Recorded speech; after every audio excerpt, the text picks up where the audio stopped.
Muchas gracias.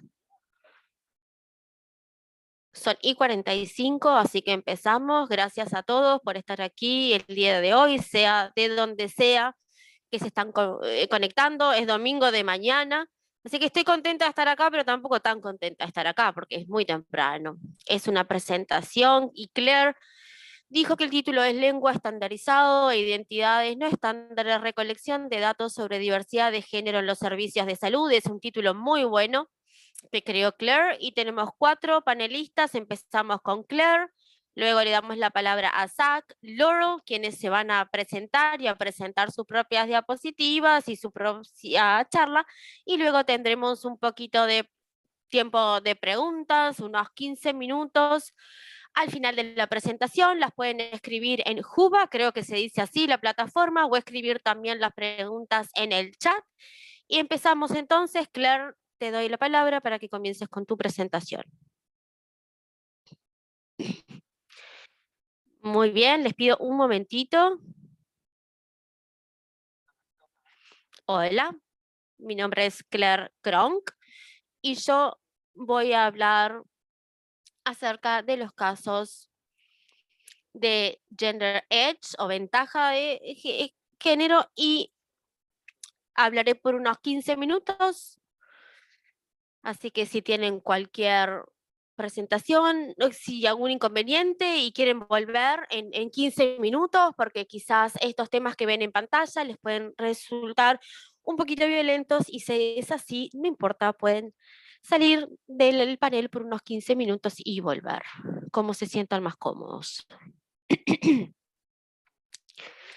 Acerca de mí, soy candidata de postdoctorado en Yale University. Mi tesis de doctorado se centra en crear un vocabulario amplio de terminología LGBTQIA+,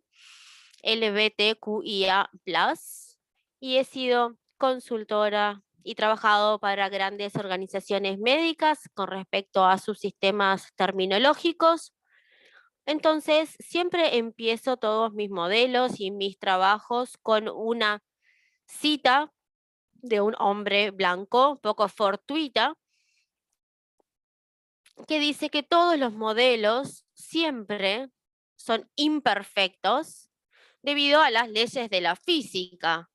No podemos modelar un sistema perfecto en una computadora, por ejemplo, o un modelo matemático. Entonces tenemos que dar un paso hacia atrás y darnos cuenta que no importa lo que hagamos, siempre va a estar un poquito mal. Así que recordando eso, voy a empezar con mi presentación. Vamos a hablar acerca de la lingüística, de lo queer, porque el idioma es importante en el cuidado de la salud y quizás a veces no es importante. Vamos a utilizar un modelo base. Trabajé con distintas personas trans en un contexto en Norteamérica, en los Estados Unidos específicamente. Eso podría ser ampliado a otros contextos internacionales, y algunos de estos contextos son bastante estándares en cualquier consulta médica. Primero, sé que hay mucha controversia con respecto a estos términos contrarios. Creo que esta diapositiva resume cómo las formas lingüísticas se optan según el grupo y la presencia de fuerzas opresivas o discriminatorias. Es muy común ver esto donde las personas de color, por ejemplo, tienen cierta terminología de protección para, bueno, por ejemplo, marcar cuando las cosas son correctas o incorrectas para un grupo, hasta que llegan a un nivel en donde se convierten en terminología general, digamos. Muchas veces en este sistema, lo que llama Biden y Serrano es como una calecita de vocabulario de los activistas, y esto quiere decir que a veces nosotros utilizamos palabras que pueden ser insultos, pero luego se transforman o que se pierde ese contexto y es una calecita, es un círculo vicioso. Entonces los activistas estamos constantemente inventando o acuñando términos nuevos que sean mejores a los anteriores. Mejor puede ser subjetivo y depende de distintos factores, pero a veces nos olvidamos que un término en particular solía ser un insulto y que ahora se convirtió en, por ejemplo, a una palabra que puede decir ir vete al infierno, antes podía ser visto como un insulto y ahora no, o sufragista, por ejemplo, hace años era considerado un término derogativo, hoy no lo es. Tenemos que recordar que el idioma cambia, los idiomas evolucionan. La plataforma que utilicé con otras personas trans para analizar el idioma es un método de 2 pasos, como ven acá en pantalla. Utilizamos un marco de modalidad de género, queríamos ver si había cierta incongruencia entre 2 ítems en 2 pasos. Se codifica utilizando la USDI versión 2 para los ítems, para los datos de los ítems, y HL7 es el nivel de salud 7 y el USCDI es un estándar de datos de los Estados Unidos que dice que si yo estoy hablando de una máquina a otra máquina, cómo se comunican y cómo se traduce el idioma entre esas dos máquinas. No solo hablamos del idioma entre personas, sino entre plataformas, entre dos equipos. Estos pasos en los sistemas pueden funcionar bien en ciertos escenarios en particular, pero tenemos que ver cómo se relacionan unos con los otros en un contexto temporal. Por ejemplo, el término transgénero cambió a lo largo del tiempo y no necesariamente es claro qué grupos este término comprende o no, según sus edades también. Muchas personas preguntan por qué no está en la lista intersex, si bien estos son parte de nuestro conjunto de datos, y el motivo es porque yo no soy una persona intersex y yo no espero hablar o no represento a las personas intersex. Entonces se recomienda, por ejemplo, que hubiera una tercera pregunta mucho más específica en contextos médicos, y eso es lo que yo trato de reflejar en mi trabajo. Ahora, los casos de uso. Esta es probablemente uno de los casos de uso más traumáticos. Lamento mostrarles esto tan directamente, pero muchas veces no encontramos entradas que sean automáticas, porque el tratamiento médico a veces cada vez es más caro y las personas no utilizan tratamientos profilácticos o terminan en sistemas de cuidados debido a accidentes o debido a, bueno, lo que es muy común en los Estados Unidos y en otros países, por tener sobredosis de opioides. Hay unas 30.000 muertes en los Estados Unidos. El año pasado hubo unas 30.000 muertes por sobredosis de opioides. Muchas personas no están conscientes al entrar a los servicios de salud. Entonces, estas plataformas de preguntas no son posibles, no se les puede hacer preguntas a las personas, no sabemos si tienen familiares, si las familias realmente afirman o no, no siempre podemos utilizar los documentos de identidad que tengan las personas en sus bolsillos porque quizás no están actualizados, o un problema con lo que tenemos en por ejemplo, lo llamamos algoritmos de identificación de pacientes. Acá hablamos ciertos índices de similitud para saber si un paciente ya ha sido ingresado en esa historia clínica electrónica en algún momento de su vida. Entonces, el poder o no encontrar eso nos puede decir, puede ser que demoren, por ejemplo, 24 horas en obtener información de los resultados de laboratorio, y como muchos estos casos de sobredosis muchas veces se repiten, quizás podamos ver cuáles son las prescripciones que esta persona ha recibido anteriormente, quiénes son, cuál es su situación, y en muchos casos esto realmente hace la diferencia entre que una persona muera sola o muera con algún familiar o algún amigo, alguien a su lado. Esto realmente es una de las grandes preocupaciones en un contexto de emergencias. Volvemos un paso hacia atrás. Esto fue más interesante, un caso más interesante de uso, menos traumático. Alguien me lo trajo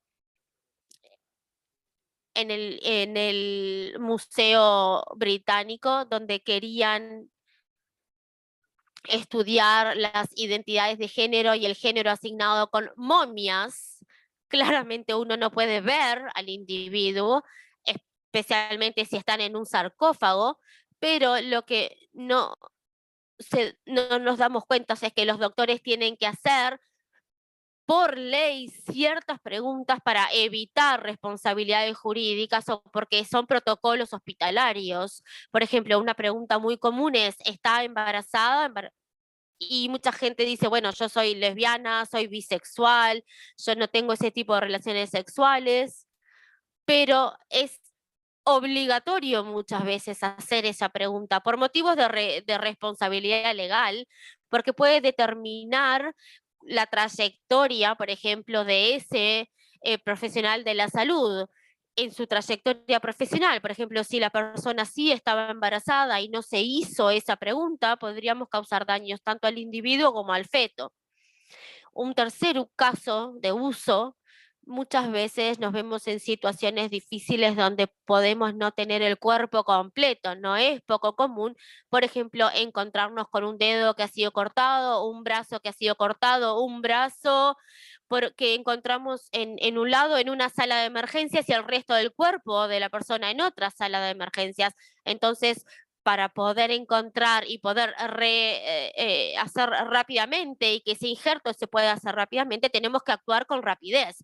En otros casos solo tenemos evidencia de huesos y tenemos que utilizar, por ejemplo, grupos de trabajo, el TDTF, que es un grupo de trabajo trans, para que nos digan ciertas pautas para identificación de género, que tienen muchísimas fallas, debo decirlo, pero muchas veces nos va a permitir la diferencia para saber si mi familiar murió o no, y que quizás no hayan sido identificados por muchos años. Muchos casos tenemos preguntas acerca de personas que no han sido contactadas o poco contactadas. Por ejemplo, en Bengal, muchas personas que han respondido al colonialismo de manera muy adecuada, que fue muy agresivo y que no han sido colonizadas desde entonces, pero debido a la pandemia de COVID, hay preocupación de que estas personas que no han sido contactadas se pueden contagiar porque no tienen un sistema inmune natural y podría diezmar a toda la población. En Brasil, por ejemplo, hay muchísimos esfuerzos para vacunar a las poblaciones indígenas, pero tenemos problemas, por ejemplo, si no hay un intérprete, si no hay ningún documento de identificación. Por ejemplo, ¿cuál es el género asignado en el nacimiento de una persona que nunca ha estado dentro del sistema legal, nunca ha estado en el sistema médico? Por ejemplo, así que estos son muchos factores que debemos de tener en cuenta. El caso de uso número 5 es el dato del género asignado en el nacimiento. No es poco común que las personas intersex, por ejemplo, hayan sido asignados más de un sexo a la hora de nacimiento, así que debemos recordar al utilizar estos mecanismos qué voy a hacer en una situación donde la historia clínica de esa persona quizás no está completa o que puede presentar información que es inconsistente, incongruente. El caso de uso número 6 es bastante, está de moda, digamos, la salud cardiovascular, especialmente entre las personas trans, y las diferencias entre los factores sociales y biológicos. Si ustedes conocen el síndrome de Gentle y los síntomas de los ataques cardíacos y las diferencias entre personas son muy cisnormativos. Por ejemplo, estas pautas no están diseñadas con las personas trans en mente, pero puede ser que un marcador para infarto de miocardio esté asociado a un género asignado al nacimiento o correlacionado, debería decir, a un sexo o al otro. No necesariamente es así, pero muchas veces sí, se correlaciona. Entonces tenemos opciones de no divulgar y la persona puede no responder o quizás no quiere responder. Entonces quizás pueda generar un diagnóstico erróneo que pueda llevar o no al fallecimiento de esa persona. Aquí tenemos una lista de algunos pocos marcadores que se utilizan en el contexto de la salud y cómo pueden llevar de forma potencial a un diagnóstico incorrecto. Uno de los más importantes, no solo la troponina, sino también la creatinina en orina, que está en la parte inferior de la tabla, y esto puede afectar cada investigación urinaria cada 24 horas, que es un examen que se hace todo el tiempo en los hospitales. Por ejemplo, cuando se intenta detectar infecciones de transmisión sexual o de otro tipo.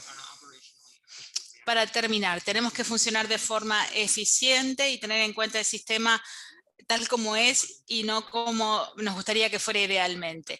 Tendríamos que trabajar a nivel, hay dispositivos a nivel mundial que tendrían que funcionar unos entre otros y también hay 200 gobiernos a nivel mundial que también deberían trabajar conjuntamente con sus centros de salud. Por eso tenemos que tener esto muy claro cuando trabajamos a tener nacional.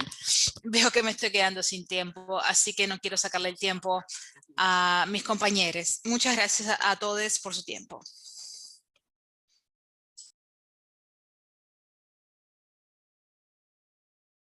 Muy bien, le damos la palabra a Zach, entonces. Sí, muchas gracias. Y muchas gracias por estar aquí, a todos por estar aquí para este tema tan importante.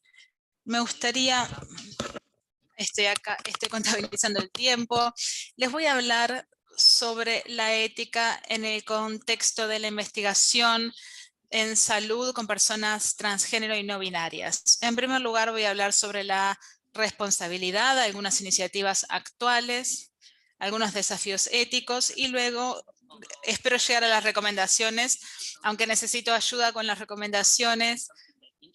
Y si es algo que les interesa, por favor, pónganse en contacto conmigo porque me encantaría establecer un diálogo en la comunidad sobre el tipo de recomendaciones que deberíamos proponer a investigadores y profesionales. Bueno, llamado a la responsabilidad.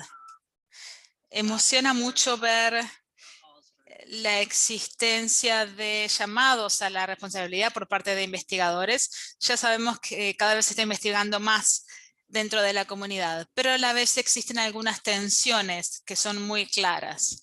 Por ejemplo, temas relacionados con quién tiene el derecho a hacer una investigación con personas trans y no binarias, hasta qué punto puede colaborar o se le puede consultar a la comunidad, cuál debería ser la prioridad, cómo hay que proteger la confidencialidad de los pacientes y cómo se puede representar a las comunidades en las publicaciones y hallazgos de las investigaciones de forma de respetar a las personas.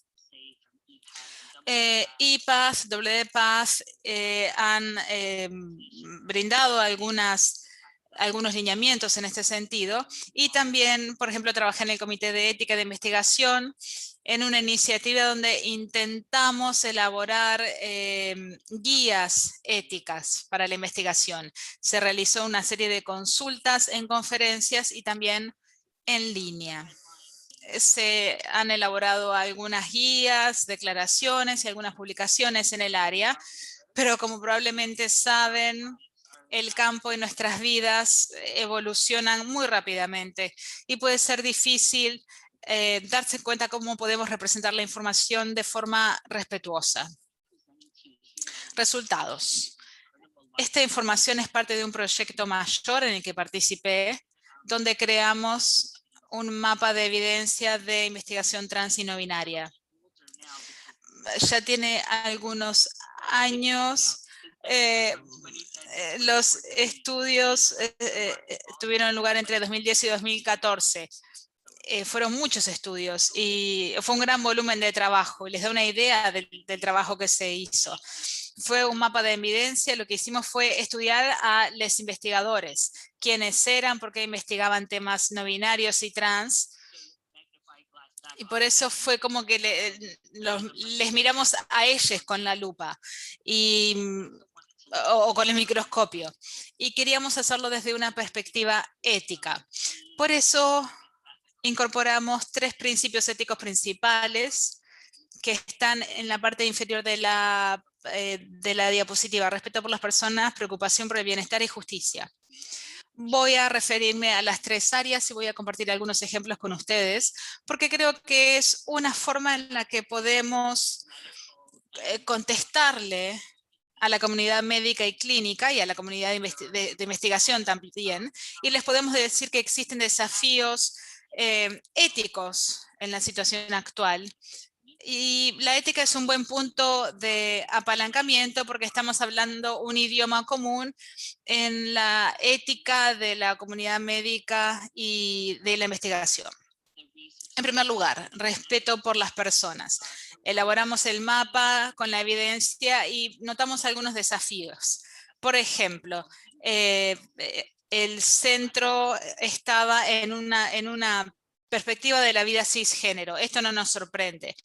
Por lo general, la gente, todos asumimos que nos identificamos con el sexo o con el género que nos asignaron al nacer. Y al diseñar una investigación, si uno tiene esta perspectiva cisgénero, uno puede decir, bueno, el sexo se decide en el nacimiento, está ligado con la identidad de género y no se cambia. Si uno piensa eso, si una piensa eso, entonces la investigación se diseña en torno a eso. Y por eso tenemos que ir y decirles, no, las preguntas que están haciendo no representan toda la diversidad de la experiencia humana. Este es uno de los problemas, entonces, centrarse en la cisnormatividad. También, en segundo lugar, la consolidación de los elementos binarios de género. Algunos investigadores y profesionales clínicos hablan sobre la priorización de la binarización de género. Por ejemplo, hablan de los 2 sexos opuestos o dicen tanto hombres y mujeres como si no existieran otros géneros. Y también a veces lo que hacen es confundir binarismo con sistema de género. En algunos artículos, los investigadores asumen que todas las personas trans son no binarias o que todas las personas no binarias son trans. Cuando estudiamos las preguntas que nos hacen a nosotros, entonces nos damos cuenta cómo piensan.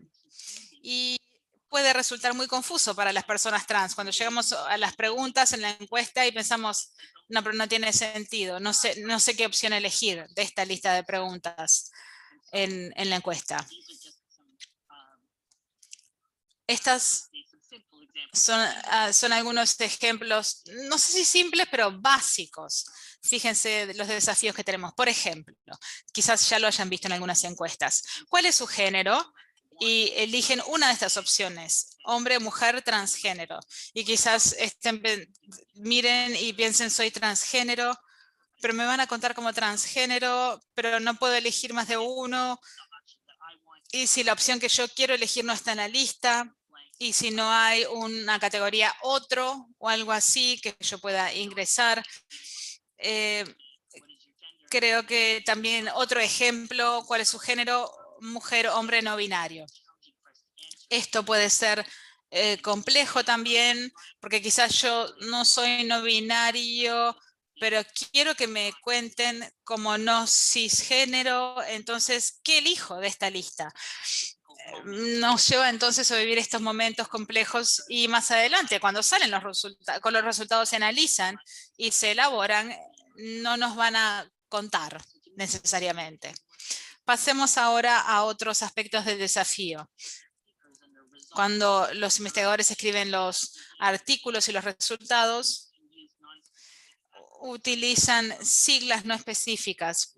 Elegí LGBT porque a veces hay siglas más inclusivas y otras menos.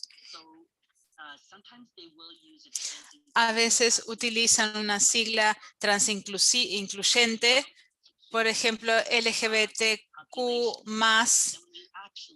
pero cuando leen la sección de resultados, ven que no hay nadie trans. Entonces, bueno, le agregaron la T porque les parece que está mejor, pero cuando se lee el artículo no hay información. Lo otro que sucede es que a veces los investigadores no mencionan a las personas trans en el título o en el resumen, pero luego leemos una tabla de información demográfica que incluye personas trans. Y esto no está bien. Por eso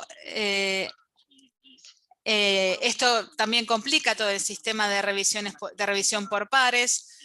Y para nosotros en tanto comunidad también es muy difícil ubicar la información correcta. También sucede, a veces se confunde la identidad sexual y la de género. Muchos investigadores aunan todas las categorías. No sé, se habla de hombre, mujer, transgénero. Si solamente se puede elegir una opción, entonces todas las personas trans y potencialmente no binarias estarían abarcadas por una sola etiqueta. Esto conforma un desafío y que puede pasar, pero espero que esté pasando menos. Por ejemplo, si se nos hace una pregunta de género, pueden preguntar cuál es su género y quizás diga femenino, masculino. No digo que esté bien, pero bueno, por ejemplo, masculino, femenino, y alguien que pregunte identidad sexual, otra pregunta que diga gay, lesbiana, bi, trans, queer u otro. Bueno, pero de vuelta están como juntando cosas muy diferentes porque esas no son identidades sexuales. Aquí tengo un ejemplo. No es que quiera destacar este ejemplo, este estudio es un ejemplo. Para evaluar la identidad de género y sexual les preguntamos a los participantes que elijan un término único con el que ellos o ellas se sientan más cómodos. Aquí esto nos muestra también que las personas piensan que el género es algo binario, pero bueno, estas son las palabras que usaron en esta encuesta en particular para darles una idea de lo que está pasando. Me gustaría destacar algunas de las otras áreas. Por supuesto, estas diapositivas van a estar disponibles en línea. El otro tema sería la falta de énfasis en el consentimiento informado. Los investigadores no aclaran necesariamente que los sujetos de la investigación hayan brindado su consentimiento informado. A veces trabajan con, no sé, pacientes consecutivos de X, clínica de identidad de género. No está claro si se les pidió consentimiento específico para ser parte de un estudio científico. También aparecen artículos de investigación sin una anonimización clara de las fotografías, sin consentimiento informado. Por ejemplo, muchas veces agradecen a las personas binarias por utilizar sus fotografías y no a las personas trans. Voy a ir un poco más rápido ahora y les voy a contar que existen algunas otras áreas, por ejemplo, el respeto por las personas, preocupación por el bienestar. Esto incluye el asignar, por ejemplo, el género equivocado, el uso de terminología no binaria, por ejemplo, transgenereando, o transgenerado. Y también a veces los investigadores utilizan datos sobre el sexo de la persona asignado al nacimiento y las agrupan con las personas a quienes se asignó el mismo sexo al nacer, en lugar de asignarles su identidad de género.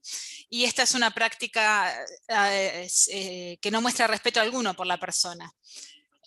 Muchas veces se utiliza lenguaje irrespetuoso que afecta a las personas con respecto a los resultados quirúrgicos o la imagen corporal. Desafortunadamente existen muchos ejemplos de asignación del sexo equivocado. Para terminar, justicia. ¿Por qué la investigación es tan importante para nuestras comunidades?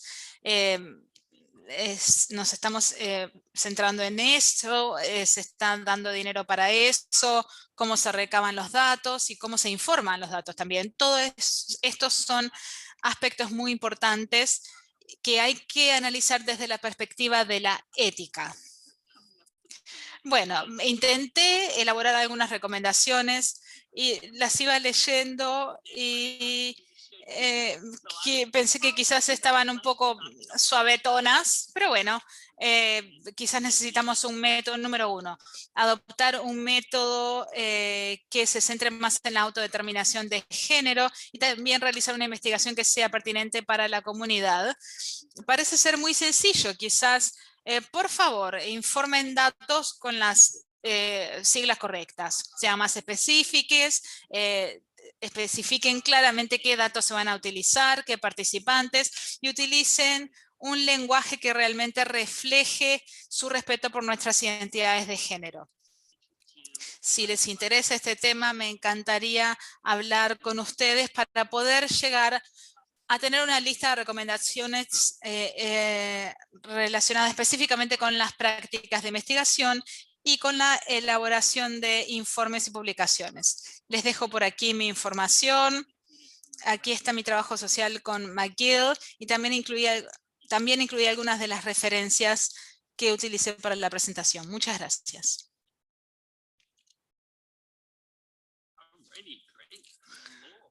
Excelente, muchas gracias. Bueno, creo, por favor me interrumpen si hay algún problema con mi micrófono e intentaré resolver el problema. Voy a hablar con respecto al tema de la investigación sobre las mejores prácticas en las evaluaciones clínicas y cómo obtener los datos GSSO.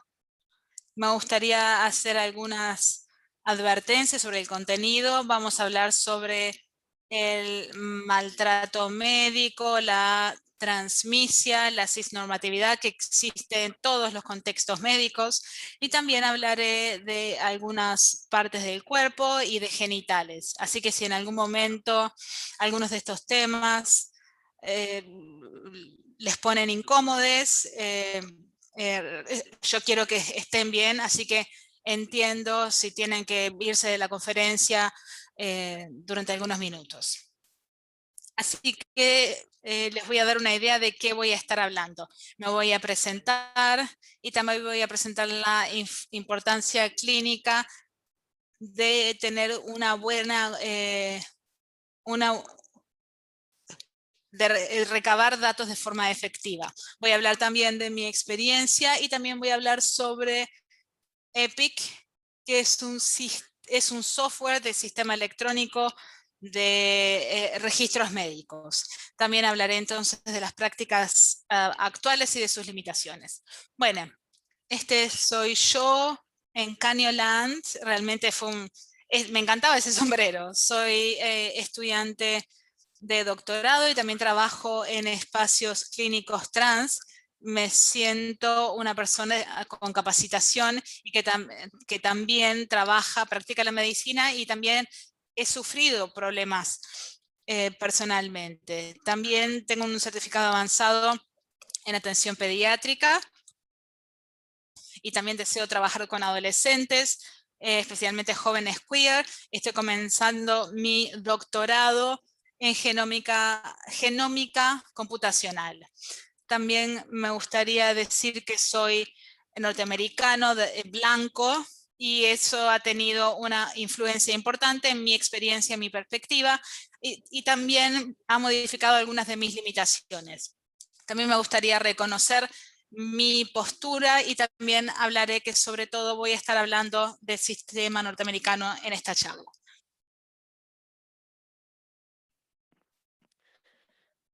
Bueno, hay cosas buenas, las cosas que queremos que los pacientes sean identificados correctamente, que se utilice el lenguaje que refleje su identidad. Me gustó mucho la presentación de sus pacientes pueden lucir como yo y la capacitación ginecológica. Esa fue una muy buena presentación, una discusión muy buena de estos exámenes donde las palabras que se utilizan especialmente son importantes para poder documentar la identidad de nuestro paciente de manera muy acertada.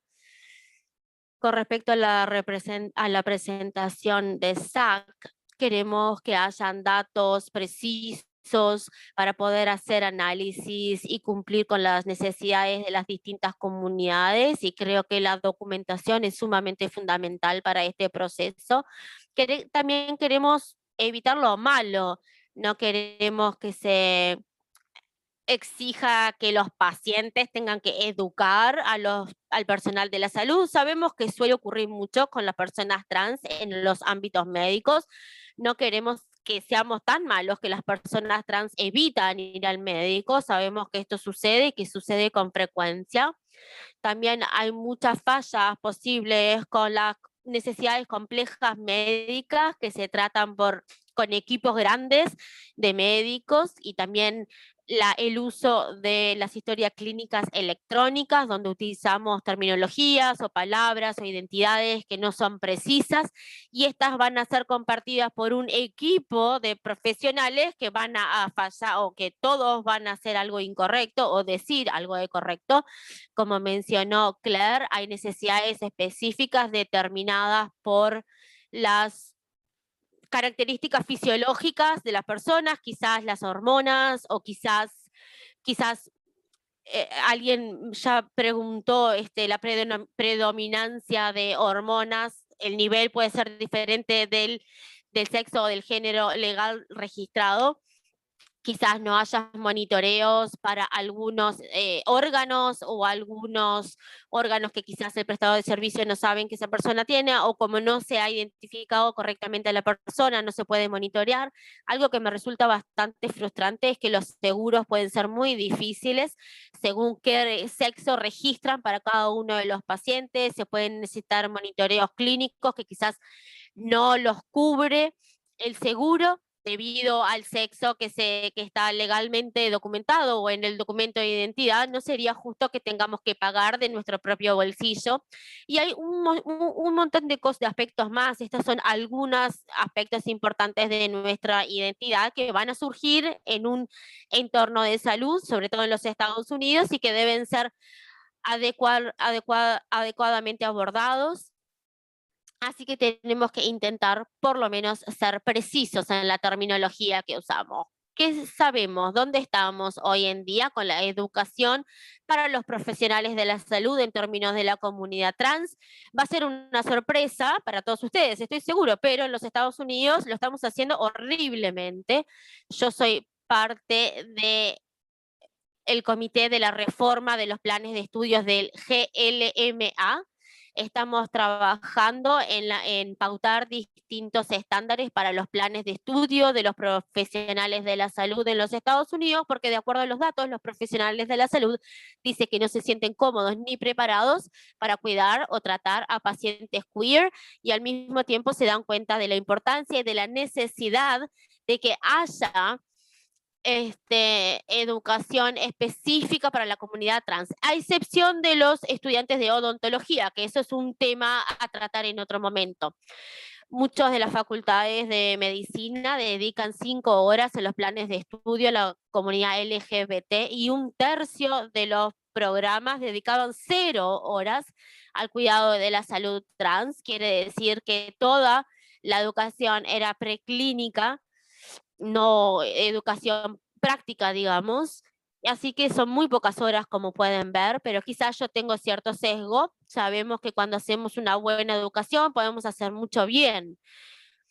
Los planes de estudios que sean específicos para la comunidad trans y LGBT van a reducir los sesgos de los profesionales de la salud, los van a hacer que estén mejor preparados y según la documentación de género, sexo, orientación sexual que tenemos hoy en día, En una encuesta de 2019 tenemos 1.5 millones de registros médicos electrónicos y solo 45.9% habían recolectado la información suficiente y adecuada con respecto al sexo, el sexo asignado al nacimiento y la identidad de género de las personas. Por supuesto, esto va a tener muchas implicancias prácticas, pero hoy en día esto nos indica que los prestadores de salud no están preparados, ni siquiera tienen ganas de utilizarlos correctamente.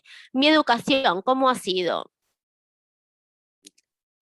Soy estudiante de medicina, ya hice toda mi capacitación preclínica y tomé el examen, y el primer día en mi programa de medicina, que creo que es un muy buen programa, de hecho, tuve que solicitar individualmente, personalmente, que se haga una educación específica para la comunidad trans de mejor calidad.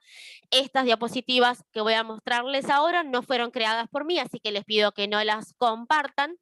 Los términos LGBTQ son los términos que se nos presentó en esa capacitación. Por supuesto que hay mucho, falta mucho, y sobre todo con respecto a la sigla que se utiliza, son definiciones muy limitadas y no cubren, en teoría, todo lo que tendríamos que saber para estar preparados como profesional de la salud, para atender a todos los pacientes y cómo documentar la información de manera adecuada. Acá tenemos aspectos más controvertidos, como por ejemplo, nombre que uno prefiere, limitantes con respecto a los pronombres que se limitan y está muy restringido algunos pronombres. Y yo tuve que en este momento levantar mi mano frente a 200 estudiantes y decir, su compañera es hombre, mujer o transgénero. Si a mí me hicieran esa pregunta, yo me hubiera ido de la sala, y esa pregunta me la hizo una persona educada a quien se le estaba pagando para capacitarme. Así que, como ven,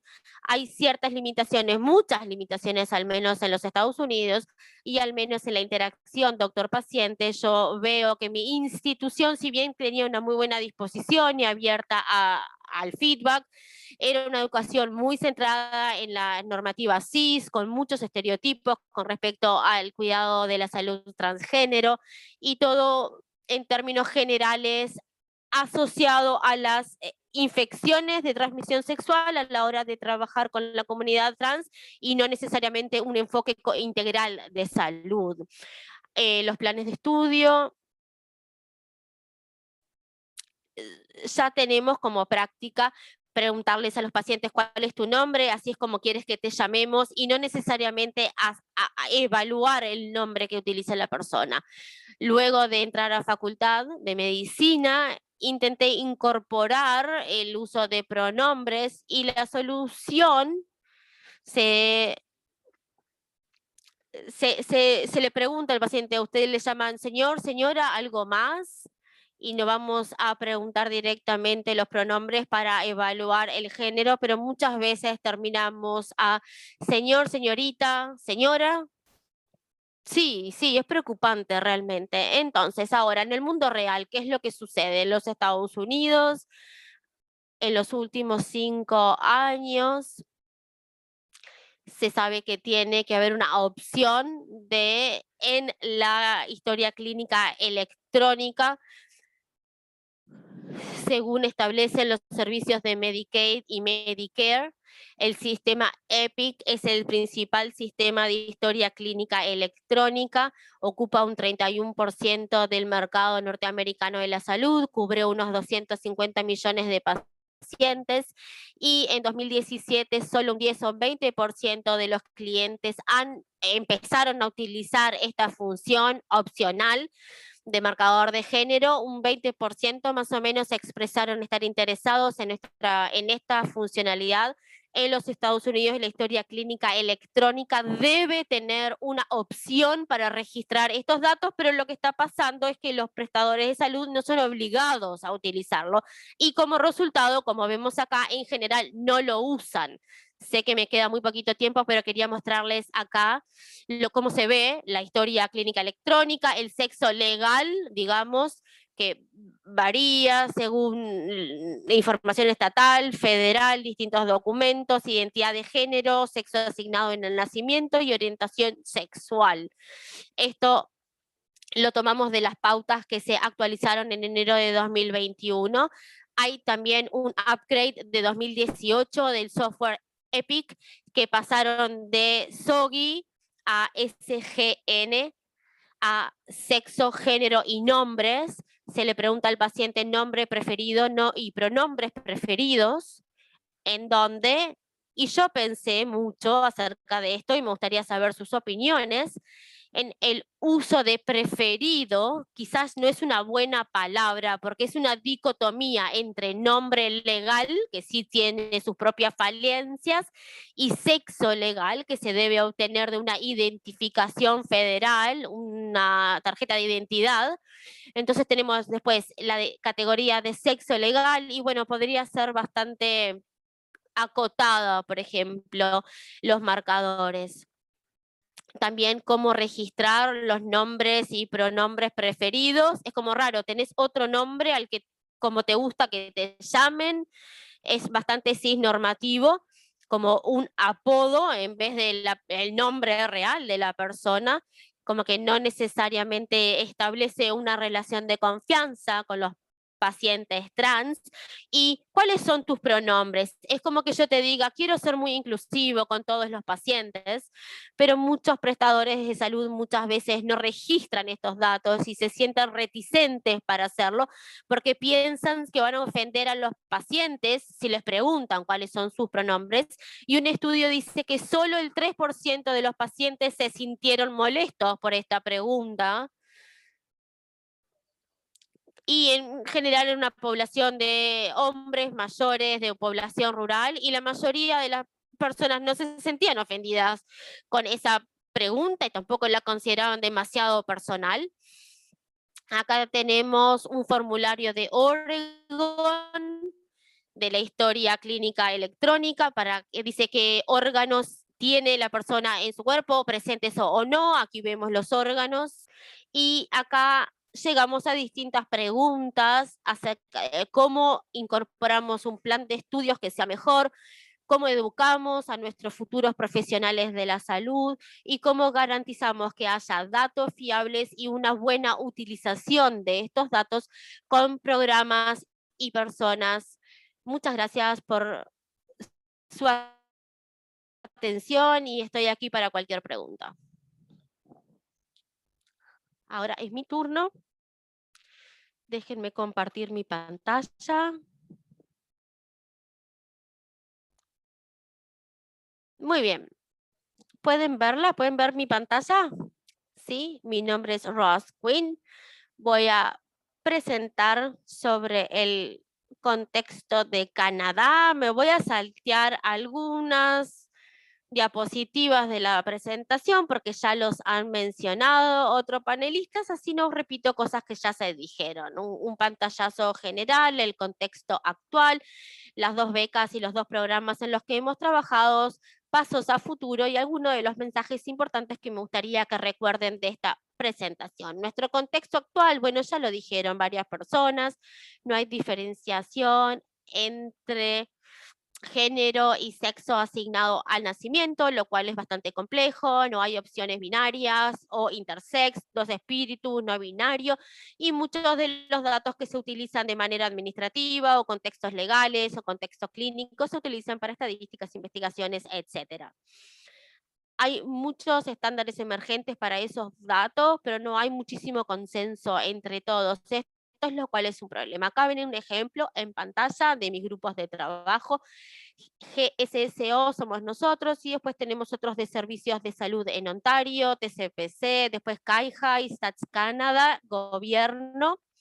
Y como pueden ver acá no hay muchas cosas en común entre estas columnas, como ven con el censo, y algunas son diferencias estéticas, como por ejemplo usar femenino en vez de mujer, u hombre en vez de masculino, pero algunas diferencias son más importantes. Algunas, por ejemplo, incluyen género no binario, algunos incluyen muchas opciones, algunas incluyen ninguna, algunos incluyen una. por ejemplo, o algunas ni siquiera incluyen no binario como una categoría, lo cual no es lo deseado. Sí, GSO quiere decir, como ven en el chat, género, sexo y orientación sexual. Las siglas muchas veces son difíciles. Esta beca de CIHR, el Instituto Canadiense de Investigación en Salud, hicimos un monitoreo ontológico, uno que se hizo una revisión de la bibliografía con revisión de pares. Esta es una organización pan-canadiense que se organizó para trabajar con la historia clínica electrónica. En Canadá todavía no llegaron al objetivo. Tenemos presentaciones de distintas organizaciones en este entorno, como Stats Canada, Fenway, Alberta Health Services, TransCare, y también tenemos reuniones mensuales con los actores para discutir distintos aspectos de la implementación de los estándares, política, investigación, implementación, por supuesto, y eso es para mostrarles realmente todos los actores que estuvieron incluidos, médicos clínicos, investigadores, etcétera. Los resultados principales es un plan de acción propuesto para modernizar las informaciones en el sistema de salud digital de Canadá y la historia clínica electrónica, y también les voy a mostrar algunas gráficas que muestran más visualmente estas acciones. Este año hicimos un programa de traducción de conocimiento, por eso ven CATE en pantalla. BC es British Columbia, en la costa oeste de Canadá. Nuestras 3 áreas de estudio fue compartir feedback anterior y recolectar feedback nuevo, necesidades de los pacientes en la documentación GSSO y crear herramientas de traducción de conocimiento para que se adecúen a los distintos contextos de salud. El trabajo hasta ahora ha sido similar, digamos, al estudio anterior, pero tenemos ciertas reuniones que hablan de la terminología y las presentaciones mensuales de los expertos, como por ejemplo Claire estuvo con nosotros, se hizo una presentación hace dos meses creo. Hay, como ven en pantalla, un sitio web para el público al cual ustedes también pueden acceder. Si tienen alguna sugerencia con respecto a esta página web, me la hacen saber y voy a ver si se pueden hacer cambios, y también información para el público en general.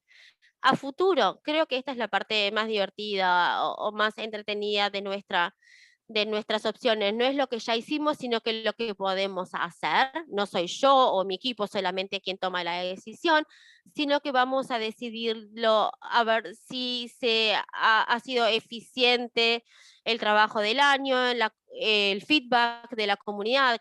Queremos saber si esto es bueno o malo, va a causar más daño que contribuir. Y también el desarrollo de capacidades y la evaluación de si los profesionales no están preparados, pero quizás no tenemos la capacidad para hacerlo. Si bien podemos tener la voluntad para hacerlo, puede ser muy caro, quizás necesita mucho tiempo, tenemos que educar al personal, y también esto tiene que ver a cuán convencida está la organización. Por ejemplo, las autoridades de salud tienen que estar convencidas de que lo quieren implementar. Hace poco, por ejemplo, se empezó a utilizar las funcionalidades de los teléfonos inteligentes para los datos GSSO. También los prestadores de servicios y los proveedores de las historias clínicas electrónicas y de estas plataformas, y también las instituciones u organismos profesionales, como por ejemplo la Asociación de Médicos o la Asociación de Enfermeros, porque ellos pueden tener cierta injerencia con los proveedores, con las autoridades de la salud, diciendo esto es lo que queremos, esto es lo que queremos usar, porque realmente tienen bastante poder, porque representan a todos la asociación de médicos, por ejemplo. Así que si toda la asociación de médicos está diciendo algo, probablemente los proveedores van a tomar nota. Estos son mis deseos, digamos, y en un mundo ideal a mí me gustaría ver que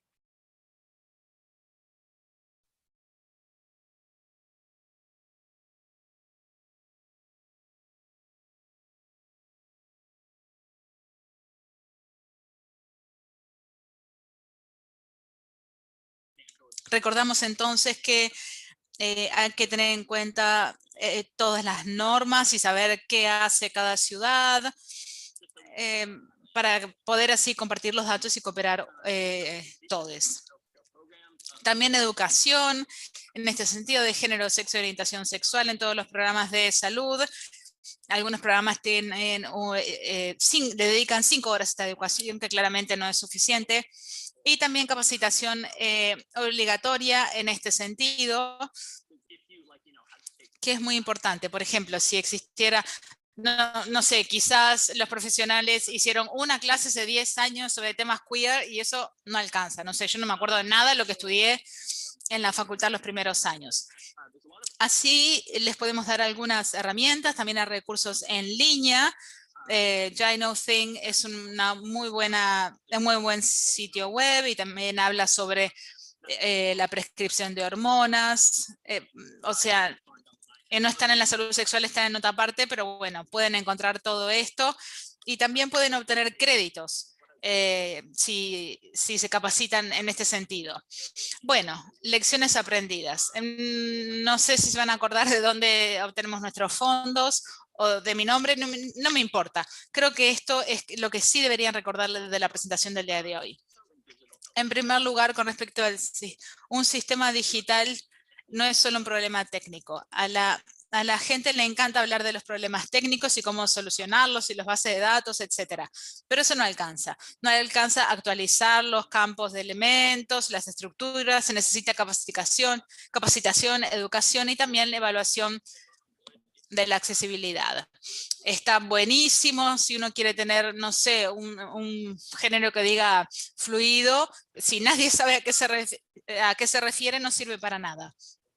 También la atención de la salud tiene que ver con una relación interpersonal con los pacientes y en definitiva es una conversación entre personas en una sala y por eso se necesitan saber los nombres, los pronombres para hablar con la gente, para poder evaluar sus necesidades y saber qué puede hacer el profesional.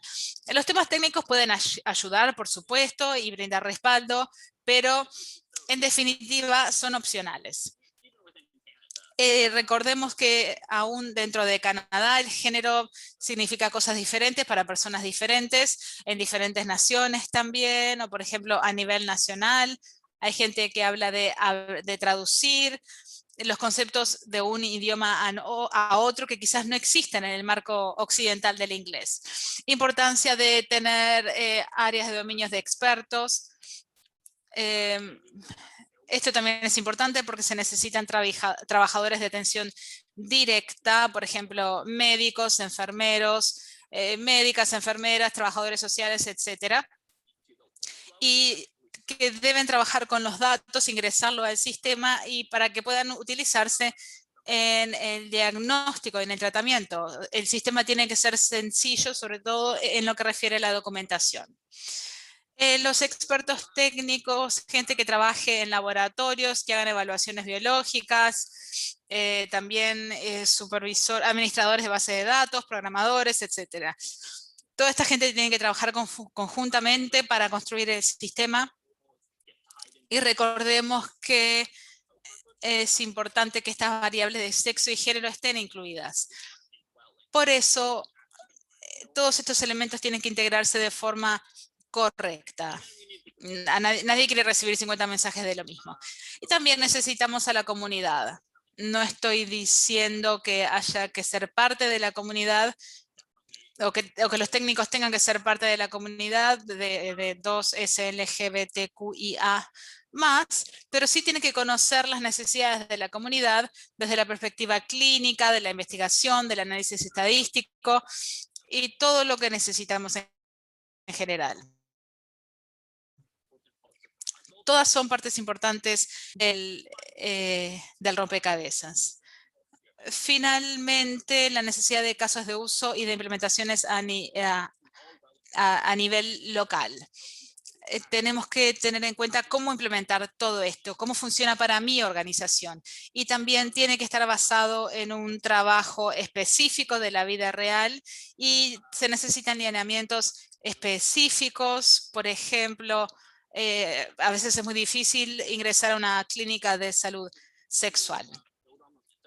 Tenemos que seguir trabajando, aprovechar el impulso, y la idea es tener un método de implementación en el que no se hace solamente 1, 2, 3, 4, se hace 1, 2, 3, se vuelve a 1, se hace 1, 2, se pasa a 4. Es un sistema mucho más fluido que también incluye los comentarios de las personas. Y bueno, la idea es aplicarlo en un entorno que funcione muy bien y luego lo podemos replicar en otros entornos. Por ejemplo, si así se aplica en un hospital, estaría bueno aplicarlo en un departamento específico y luego ver si se puede aplicar en otros sectores del departamento. Por ejemplo, no se puede ir de 1 a 100, hay que hacerlo de forma gradual. Como una buena sesión de sexo. Bueno, muchas gracias a todos. Me pueden escribir a la dirección de mail que aparece en pantalla. Fíjense en el sitio web también. Y me gustaría agradecer a SlidesGo, que fue el modelo de esta presentación y de otras presentaciones. Muchas gracias por hacerme quedar como profesional. Bueno, muchas gracias a todos. Ahora vamos a pasar a la siguiente sesión.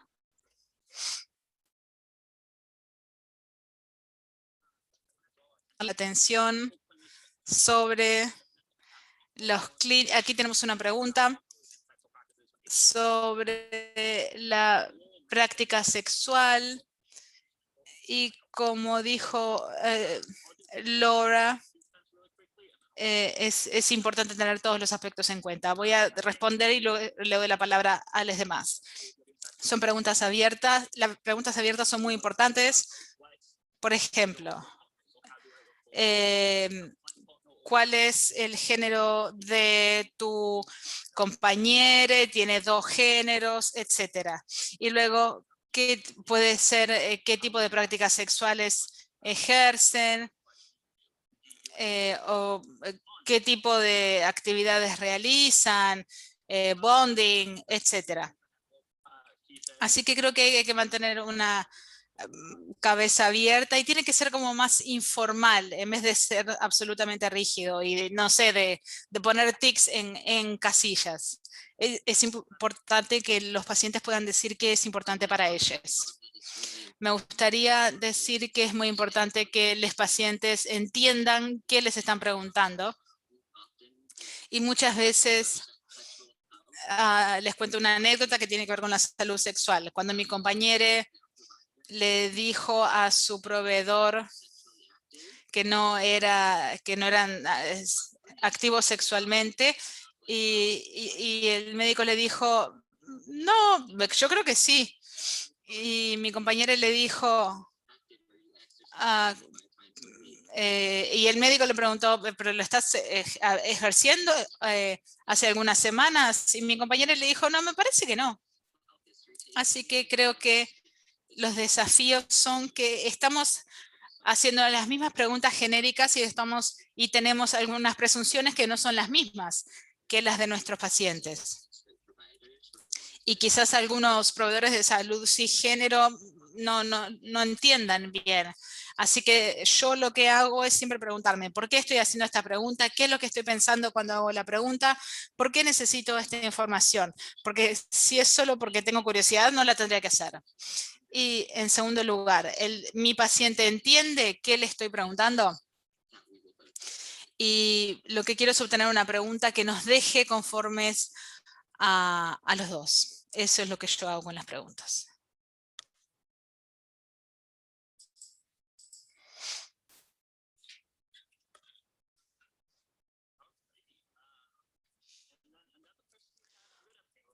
Otra pregunta la voy a expresar de otra forma.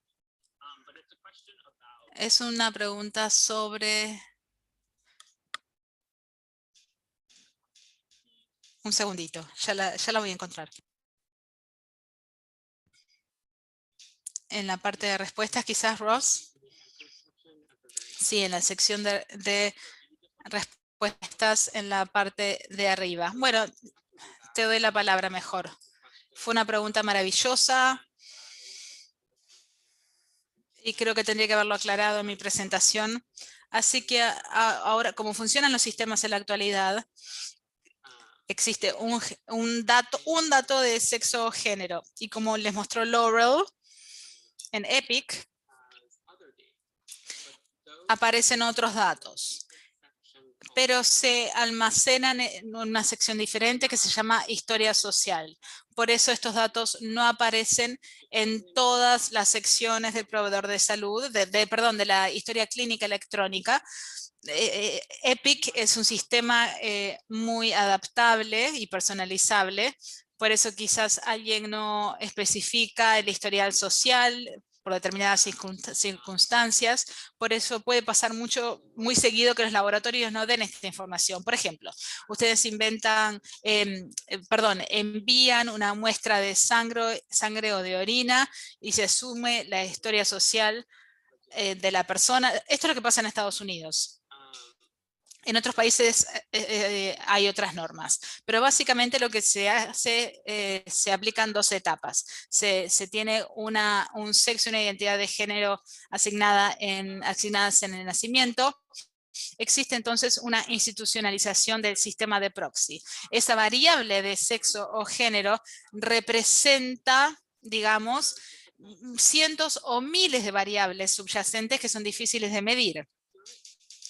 Y lo que hacemos es intentar tener una verificación de 2 pasos, pero no ayuda a todas las personas y va a dejar afuera a mucha gente. La diferencia es que intentamos cerrar un poco esa brecha para poder eliminar este sistema de representación o proxy totalmente. Lo que tenemos que hacer ahora es averiguar este dato único, si existe, qué quiere decir. Algunos de estos sistemas de representación trabajan conjuntamente hace más de 50 años. Así que quizás los autores originales del conjunto de datos estén muertos. Y nadie va a saber qué quieren decir. Un ejemplo de algo que es muy difícil de encontrar, para lo cual es muy difícil encontrar una representación, son los límites de irradiación para los diferentes órganos. Esto es un problema terrible en el tratamiento del cáncer oncológico pediátrico. Por eso trabajamos con sexo según el género asignado en el nacimiento, pero se basa en las preferencias de los radiólogos y eso varía según el profesional. Si, por ejemplo, si uno quiere atravesar la pared del órgano, pero no con demasiada profundidad que pueda exacerbar el tumor o crear nuevos tumores o dañar el órgano. No se puede cortar a alguien y medir el grosor del órgano. Así que el sexo asignado al nacer pasa a ser un símbolo mucho más certero. Pero bueno, es muy difícil. No estoy diciendo que esto va a resolver todos los problemas de forma mágica, pero sí llevaría billones de dólares y muchos estudios de investigación interseccionales para realmente averiguar a qué se refieren estos símbolos o representaciones. Algunos de ellos son más sencillos que otros, por ejemplo, los temas hormonales, y creo que sería más sencillo saber a qué se refieren. Pero claro, todo tiene excepciones. Y no estoy diciendo que sea un sistema perfecto.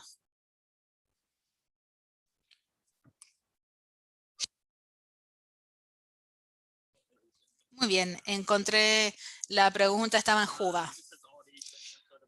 Ya lo contestaron, pero creo que es algo muy importante. Para la pregunta de 2 pasos, estamos hablando de hombre o hombre trans o trans masculino como categorías independientes. Este es un gran debate en la comunidad y creo que tengo diferentes tipos de información. No estoy diciendo de que sea la solución, pero creo que una solución sería seleccione todo lo que corresponda. Por ejemplo, si a mí me hacen una pregunta general, yo seleccionaría mujer, no binaria y trans, porque esos elementos conforman mi identidad de género.